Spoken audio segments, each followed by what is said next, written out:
Muraho neza bavandimwe namwe bakunzi ba Physio Rwanda, mbahaye ikaze. Uyu munsi tugiye gusubiza ikibazo abantu benshi bibaza bagira bati kw'ibinyabiza mu birenge rimwe na rimwe umuntu akumva n'umuriro mu ivi byaba biterwa n'iki? Hari abavuga bati byiruka mu birenge pe, ati numva nk'umuriro cyangwa se ubushyuhe mu ivi, ati kandi bikarushaho iyo ndi kugenda cyangwa mpagaze igihe kirekire. Niba rero ibi bikubaho, iyi video ni iyawe. Tugiye gusobanukirwa ariko twifashisha ubumenyi rusange kuko ntabwo ndi umuganga cyangwa se ngo mvuge ngo wenda nabiherewe uburenganzira. Koresha ubumenyi rusange, ibyo mba nasomye mu bitabo bitandukanye n'iby'abandi bantu bagenda batangaza, cyane cyane bafitanye isano n'ubuvuzi. Niyo mpamvu rero iyi video ntisimbura icyemezo cyangwa se inama za muganga, ahubwo ni ugutanga ubumenyi rusange kugira ngo ube wagira byinshi umenya ku buryo cy'umubiri ukora, bityo bigushishikarize kuba wajya kwivuza mu gihe hari icyo usobanukiwe. Ibinya mu birenge ni iki rero? Umuriro mu ivi ni iki?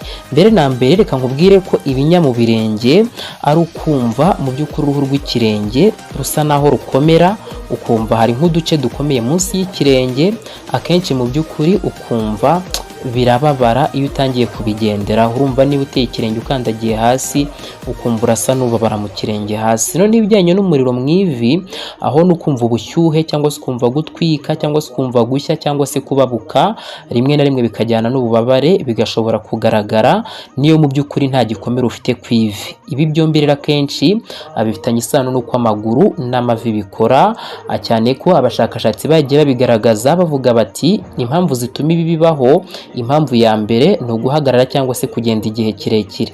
Burya uhagaze cyangwa se ukagenda cyane, ibirenge byawe birakandamizwa, amavi yawe agasa n'aremererwa kubera yuko n'ubundi burya uhagaze amavi nayo aba ari kimwe mu bifasha ibiro byawe byose byo hejuru. Birumvikana ko rero iyo uhagaze umwanya munini ya mavi yawe arananirwa. Ikindi kandi nanone uko uhagarara cyane nanone byongera ibinya mu birenge, ivi naryo rigatangira kumva wa muriro, mu by'ukuri rigatangira kumva kwagushya n'ubundi bubabare nyine bumeze gutyo. Icya kabiri ni inkweto zidakwiriye. Burya abantu bambara inkweto zifunganye zidafite akantu k'agatapi keza munsi wenda ngo kabe koroshye, cyangwa ugasanga ni inkweto zishaje. Ibi byose bishobora gutuma ibirenge bikomera cyane, amavi nayo ugasanga niba uhagaze amaze umwanya munini ari ahantu hamwe atanyeganyega, atihina, atagira ate, ugasanga nayo yarushye bigatuma akora nabi ndetse hakiyongera n'ububabare ndetse n'umuriro. Ikindi kintu cya gatatu ni ukugenda nabi. Kugenda nabi nabyo rwose binyuze mu myitwarire mibi y'amaguru bishobora guteza ibyo bibazo. Hari abantu bagendera cyane imbere mu birenge, ubwo ndavuga ni abantu uba usanga bafite ibirenge birambuye cyane ku buryo ikirenge cyose kiba gikora hasi, ibyo bita flat foot. Hari n'abandi uba usanga mu by'ukuri bagenda batambitse amaguru. Uko gutambika amaguru cyangwa se kugenda ufite ibyo birenge biri flat, nabwo ukagenda byose nyine wabirambitse hasi, ibyo byose bigenda bituma mu by'ukuri ibirenge byawe bishobora kuzamo ibinya ndetse n'ivi rikabura ituze, ukaba wakumvamo umuriro.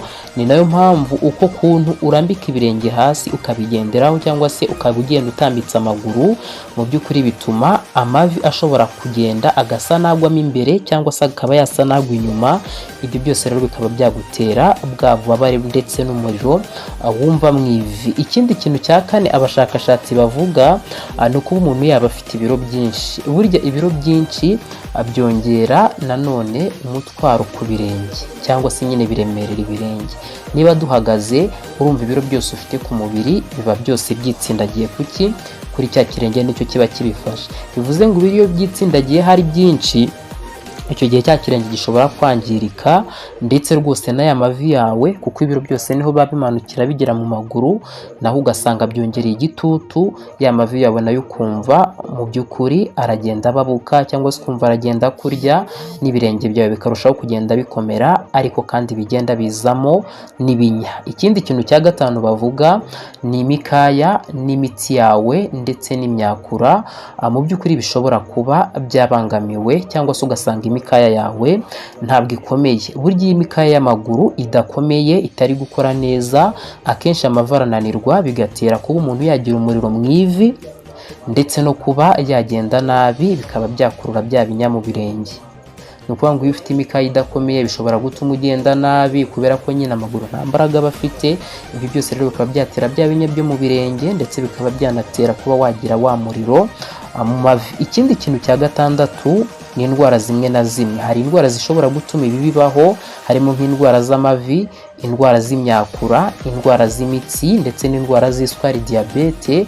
Niyo mpamvu rero ibi byose, niba usanzwe ugira ibyo binya mu maguru ndetse ukaba wumva wenda n'umuriro cyangwa se n'ubwo bubabare mu mavi, ntabwo ibyo ari ibintu ukwiriye kwirengagiza ngo wiyicarire ngo uvuge ngo ibi bintu bizikiza. Oya, ntabwo ari byo rwose. Ahangaha abahanga batugira inama y'ibyo wakora, aho bavuga yuko ugomba guhindura inkweto.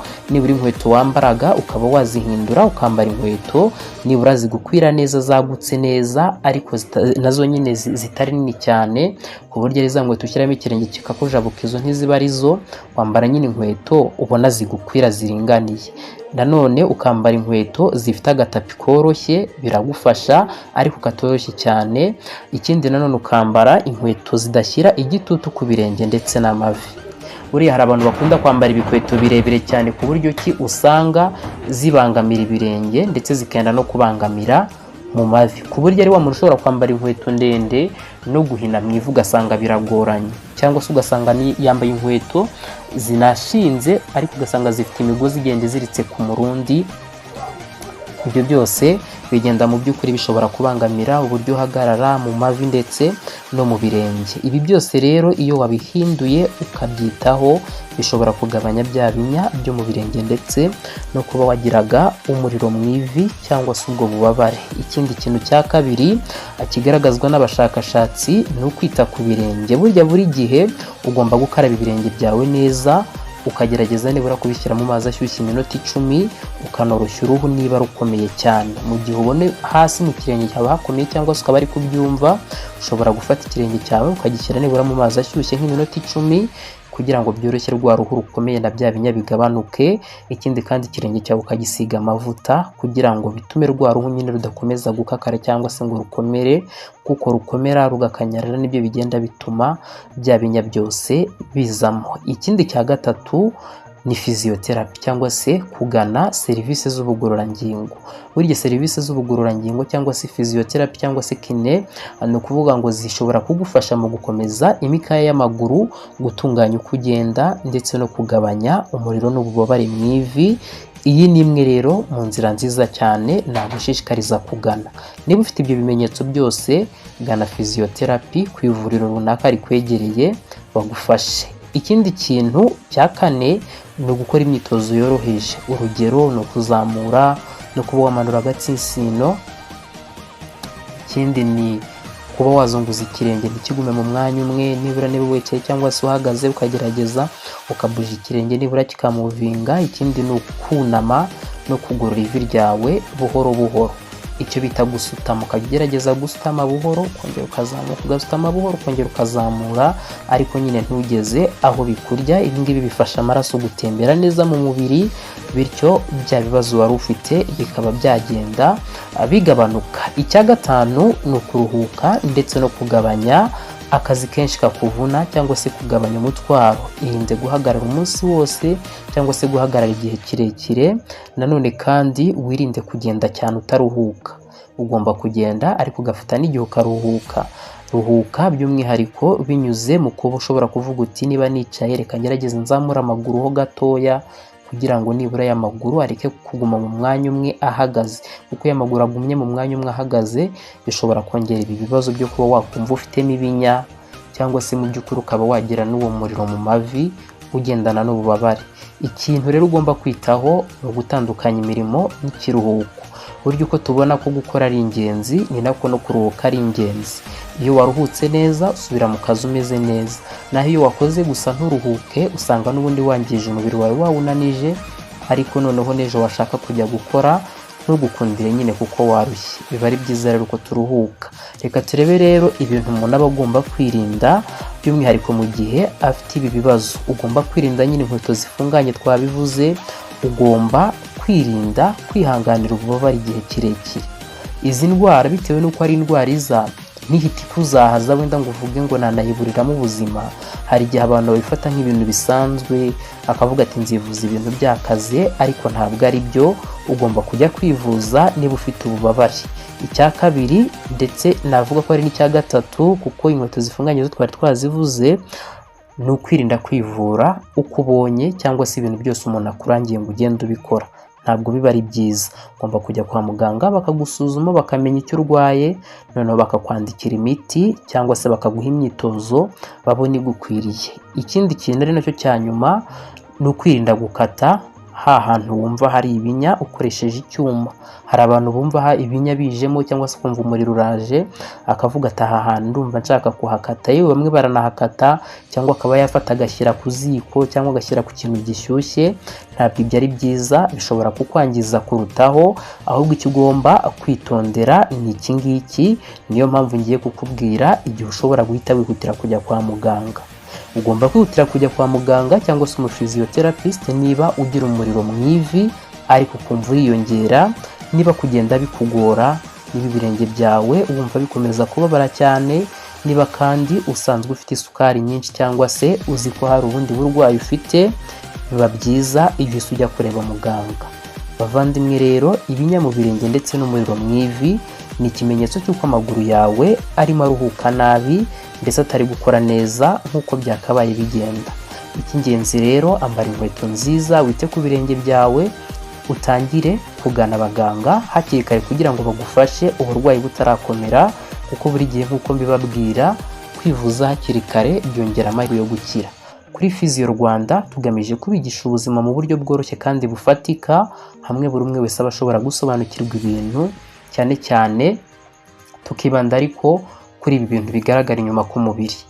Ubwo harimo imikaya, harimo imitsi, harimo amagufwa, ibintu nk'ibyo ngibyo nibyo twibandaho cyane. Niyo mpamvu rero kugira ngo mubisobanukirwe, nta kindi wakora usibye gukanda like, ugakanda subscribe, ubundi ugafungura n'inzogera kugira ngo nitujya dushyiraho video igihita ikugeraho mu ba mbere. Ndizera ko rero wamaze kubikora. Sangiza abandi iyi video uzi bafite iki kibazo cyangwa se wumva ko ubumenyi buri muri iyi video hari icyo bwabafasha. Icyo navuga ni ukugushimira kuba wakoze cyane kubana nanjye kugera ku musozo w'iyi video. Tuzongere duhurire mu yindi video. Niba hari icyo wifuza ko nazagusobanurira, cyandike muri comment. Niba kandi hari icyo utasobanukiwe, nacyo cyandike muri comment kugira ngo nze kukigusobanurira.